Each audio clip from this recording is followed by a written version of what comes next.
আসসালামু আলাইকুম। জানিয়ে দিব এই মাত্র পাওয়া সংবাদ। প্রথমেই বলে দিচ্ছি সংবাদ শিরোনাম, এরপর বলবো বিস্তারিত। পুরো বিশ্বের নজর আজ ঢাকার দিকে। ক্রেমলিনের অন্দরে হয়ে গেল এক গোপন বৈঠক। আজ সবথেকে বড় ব্রেকিং নিউজ, শেখ হাসিনাকে সাথে নিয়ে কি তবে সশরীরে বাংলাদেশে আসছেন ভ্লাদিমির পুতিন? বিএনপির বিরুদ্ধে রাশিয়ার এই নজিরবিহীন ও ভয়াবহ অ্যাকশন কি তবে শুরু হয়ে গেল? পুতিনের এক হাড়হিম করা পদক্ষেপে আজ কোন চরম বিপদে পড়লেন তারেক রহমান? পর্দার আড়ালে চলা এই আন্তর্জাতিক মাস্টার প্ল্যানের সব রোমহর্ষক সত্য জানতে ভিডিওটি 1 সেকেন্ডও না টেনে শেষ পর্যন্ত দেখুন, কারণ আজই বদলে যাচ্ছে ক্ষমতার চূড়ান্ত মানচিত্র। আরও জানাব, সিদ্ধিরগঞ্জে অভিযানে র্যাবের হাতে উদ্ধার হল গণ অভ্যুত্থানের সময় লুট হওয়া পিস্তল ও গুলি, আতঙ্ক ছড়ানো অস্ত্র কারবারের চাঞ্চল্যকর তথ্য সামনে। এতক্ষণ শুনছিলেন শিরোনাম, এখন বলবো বিস্তারিত, তাই ভিডিওটিতে একটি লাইক দিয়ে চ্যানেলটা সাবস্ক্রাইব করে সম্পূর্ণ ভিডিওটা মনোযোগ দিয়ে দেখতে থাকুন। পুরো বিশ্ব আজ এক অবিশ্বাস্য আন্তর্জাতিক রাজনৈতিক ভূমিকম্প আর সব সমীকরণ ওলটপালট করে দেওয়া ঐতিহাসিক ঘটনার সাক্ষী হতে যাচ্ছে। আজ সবথেকে বড় ব্রেকিং নিউজ আমাদের হাতে এসেছে। মস্কোর ক্রেমলিন প্রাসাদে এক গোপন বৈঠকের পর শেখ হাসিনার পক্ষে সরাসরি ময়দানে নেমেছে বিশ্বের অন্যতম সামরিক পরাশক্তি রাশিয়া। আন্তর্জাতিক কূটনৈতিক সূত্র থেকে আসা অত্যন্ত চাঞ্চল্যকর তথ্য অনুযায়ী রাশিয়ার প্রেসিডেন্ট ভ্লাদিমির পুতিন খোদ শেখ হাসিনাকে সাথে নিয়ে বাংলাদেশে আসার এক অবিশ্বাস্য পরিকল্পনা চূড়ান্ত করেছেন। এই খবরটি ছড়িয়ে পড়ার পর থেকেই দক্ষিণ এশিয়ার রাজনীতিতে এক বিশাল কম্পন সৃষ্টি হয়েছে। হঠাৎ করে রাশিয়ার এই রণংদেহী অবস্থান এবং বিএনপির বিরুদ্ধে সরাসরি অ্যাকশন শুরু করায় আজ সবথেকে বড় বিপদে পড়েছেন তারেক রহমান।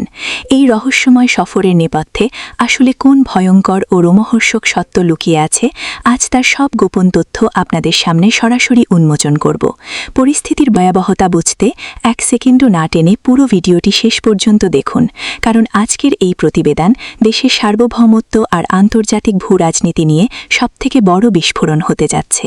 আন্তর্জাতিক গোয়েন্দা সংস্থা এবং মস্কোর কূটনৈতিক মহল থেকে পাওয়া শিউরে ওঠার মতো তথ্য অনুযায়ী রাশিয়া তার আঞ্চলিক কৌশলগত স্বার্থে এমন কিছু গোপন পদক্ষেপ নিয়েছে যা সরাসরি বিএনপির শীর্ষ নেতৃত্বের অস্তিত্বকে সংকটে ফেলে দিয়েছে। বিশ্বস্ত সূত্র বলছে, ভ্লাদিমির পুতিন যখন শেখ হাসিনার সাথে রুদ্রদ্বার বৈঠকে বসেন তখনই স্পষ্ট হয়ে গিয়েছিল যে বাংলাদেশের রাজনীতিতে রাশিয়ার সরাসরি হস্তক্ষেপ এখন সময়ের ব্যাপার মাত্র। এই হঠাৎ ঘটে যাওয়া ঘটনা প্রবাহ প্রমাণ করছে যে বাংলাদেশের ক্ষমতা দখলের লড়াই এখন আর কেবল অভ্যন্তরীণ বিষয় নেই, এটি এখন সরাসরি এক পরাশক্তির লড়াইয়ে রূপ নিয়েছে, যা সাধারণ মানুষের কল্পনাকেও ছাড়িয়ে গেছে। গোয়েন্দা সংস্থাগুলো বলছে, রাশিয়ার এই মারমুখী অবস্থানের কারণে তারেক রহমানের আন্তর্জাতিক লবিং আর আগামীর সব রাজনৈতিক পরিকল্পনা এখন এক বিশাল মরণ ফাঁদের মুখে পড়েছে। নথিপত্র অনুযায়ী পুতিনের এই সরাসরি সমর্থন শেখ হাসিনার রাজনৈতিক কৌশলের এক অভাবনীয় বিজয় হিসেবে দেখা হচ্ছে। রাশিয়া তার পুরনো বন্ধুর রাজত্ব পুনরুদ্ধারে এবার সরাসরি সামরিক ও কূটনৈতিক ঢাল নিয়ে ময়দানে নেমে পড়েছে। আজ দুপুরে যখন পুতিনের সম্ভাব্য সফরের খবর রাজপথে ছড়িয়ে পড়ে, তখন থেকে সচিবালয় থেকে শুরু করে রাজনৈতিক দলগুলোর অন্দরমহলে চরম আতঙ্ক আর বিশৃঙ্খলা সৃষ্টি হয়েছে। বিশ্লেষকরা বলছেন, রাশিয়ার এই কঠোর অবস্থান বর্তমান বিরোধী শিবিরের জন্য চূড়ান্ত সতর্কবার্তা, যা যে কোনো সময় পুরো রাজনৈতিক পরিস্থিতিকে লণ্ডভণ্ড করে দিতে পারে। রাজধানীর প্রতিটি মোড়ে আজ একটাই আলোচনা, মস্কোর ইশারায় আজ কি সত্যিই শেষ হয়ে গেল তারেক রহমানের দিনকাল? প্রশাসনের অন্দরমহলে কান পাতলে শোনা যাচ্ছে, এই বিশাল পরিবর্তনের খবর পাওয়ার পর থেকে অনেক উচ্চপদস্থ কর্মকর্তা এখন তড়িঘড়ি করে তাদের অবস্থান পরিবর্তন করার কথা ভাবছেন। তারা বুঝতে পারছেন যে রাশিয়ার মতো একটি পরমাণু শক্তিধর রাষ্ট্রের সরাসরি বিরোধিতার সামনে টিকে থাকা প্রায় অসম্ভব হয়ে পড়বে। সাধারণ মানুষ আজ স্তব্ধ হয়ে দেখছে যে কিভাবে এক বেলার মধ্যে দেশের আকাশ পরাশক্তির যুদ্ধের রণক্ষেত্রে পরিণত হল। রাশিয়ার এই অ্যাকশন মুড বর্তমান শাসন ব্যবস্থাকে এক চরম অনিশ্চয়তার দিকে নিয়ে যাচ্ছে। প্রতিটি সেকেন্ডে পরিস্থিতির মোড় ঘুরছে এবং ঢাকার আকাশ আজ অজানা এক হাড়হিম করা আশঙ্কায় ভারী হয়ে উঠেছে। বর্তমানে সারা দেশে এক ভয়াবহ থমথমে পরিস্থিতি বিরাজ করছে এবং যে কোনো সময় বড় ধরনের কোনো চূড়ান্ত ঘোষণা সামনে আসতে পারে। আজকের এই বিশেষ প্রতিবেদনে আমরা রাশিয়ার অ্যাকশন এবং পুতিন হাসিনা জুটির আগমনের নেপথ্যে সব অন্ধকার সত্য আপনাদের সামনে তুলে ধরলাম। আপনারা কি মনে করেন, রাশিয়ার এই হস্তক্ষেপ কি বাংলাদেশের রাজনীতির মোড় ঘুরিয়ে দেবে? আপনাদের মূল্যবান মতামত নিচের কমেন্ট বক্সে অবশ্যই লিখুন। ব্রেকিং নিউজের প্রতি আপডেট সবার আগে পেতে ভিডিওটি এখনই শেয়ার করুন এবং আমাদের সাথেই থাকুন। নারায়ণগঞ্জের সিদ্ধিরগঞ্জে গত জুলাই মাসের গণ অভ্যুত্থানের সময় লুণ্ঠিত একটি পিস্তল ও বিপুল পরিমাণ গুলি উদ্ধার করেছে র্যাব 11। এমন ঘটনায় নতুন করে চাঞ্চল্যের সৃষ্টি হয়েছে এলাকা জুড়ে। সম্প্রতি গোপন সংবাদের ভিত্তিতে র্যাব 11-এর একটি দল সিদ্ধিরগঞ্জের একটি আবাসিক এলাকায় বিশেষ অভিযান পরিচালনা করে এসব অস্ত্র ও গুলি উদ্ধার করে। র্যাব জানায় উদ্ধার হওয়া অস্ত্রটি সেই সময়ে বিভিন্ন স্থানে অস্থিরতা ও সহিংসতার সুযোগে লুট হওয়া সরকারি অস্ত্রের অংশ বলে প্রাথমিকভাবে ধারণা করা হচ্ছে। র্যাব 11-এর কর্মকর্তারা জানান, জুলাইয়ের গণ অভ্যুত্থানের সময় বিভিন্ন স্থানে আইনশৃঙ্খলা পরিস্থিতির অবনতি ঘটে এবং সেই সুযোগে কিছু দুর্বৃত্ত গুরুত্বপূর্ণ সরকারি স্থাপনা ও বাহিনীর কাছ থেকে অস্ত্র লুণ্ঠন করে।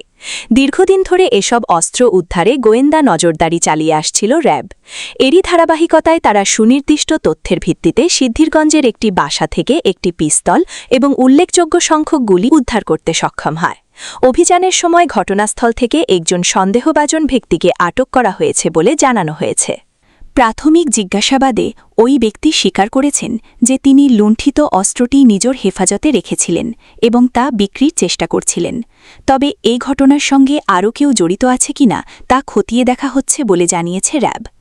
র্যাব কর্মকর্তারা আরও বলেন, অবৈধ অস্ত্রের ব্যবহার সমাজের জন্য মারাত্মক হুমকি এবং যে কোনো ধরনের সহিংস অপরাধে এসব অস্ত্র ব্যবহারের আশঙ্কা থাকে। তাই লুণ্ঠিত বা অবৈধভাবে রাখা অস্ত্র উদ্ধারে তাদের অভিযান অব্যাহত থাকবে। তারা জনগণকেও এই ধরনের তথ্য আইনশৃঙ্খলা বাহিনীকে জানাতে আহ্বান জানিয়েছেন। এদিকে স্থানীয়দের মধ্যে এই ঘটনাকে কেন্দ্র করে উদ্বেগ তৈরি হয়েছে। তারা বলছেন, গণ অভ্যুত্থানের মতো অস্থিতিশীল পরিস্থিতির সুযোগ নিয়ে যেভাবে অস্ত্র লুট হয়েছিল তা এখনও পুরোপুরি উদ্ধার না হওয়া পর্যন্ত নিরাপত্তা ঝুঁকি থেকেই যাচ্ছে। তাই দ্রুত সব অস্ত্র উদ্ধার করে দোষীদের আইনের আওতায় আনার দাবি জানিয়েছেন তারা। ঘটনার পর উদ্ধারকৃত পিস্তল ও গুলি র্যাবের হেফাজতে রাখা হয়েছে এবং এ বিষয়ে আইনি প্রক্রিয়া শুরু হয়েছে। সংশ্লিষ্টদের বিরুদ্ধে অস্ত্র আইনে মামলা দায়েরের প্রস্তুতি চলছে বলে জানা গেছে। আইনশৃঙ্খলা বাহিনীর দাবি, এ ধরনের অভিযান অব্যাহত থাকলে খুব দ্রুতই বাকি লুণ্ঠিত অস্ত্রগুলো উদ্ধার করা সম্ভব হবে এবং এতে করে সামগ্রিক নিরাপত্তা পরিস্থিতি আরও শক্তিশালী হবে।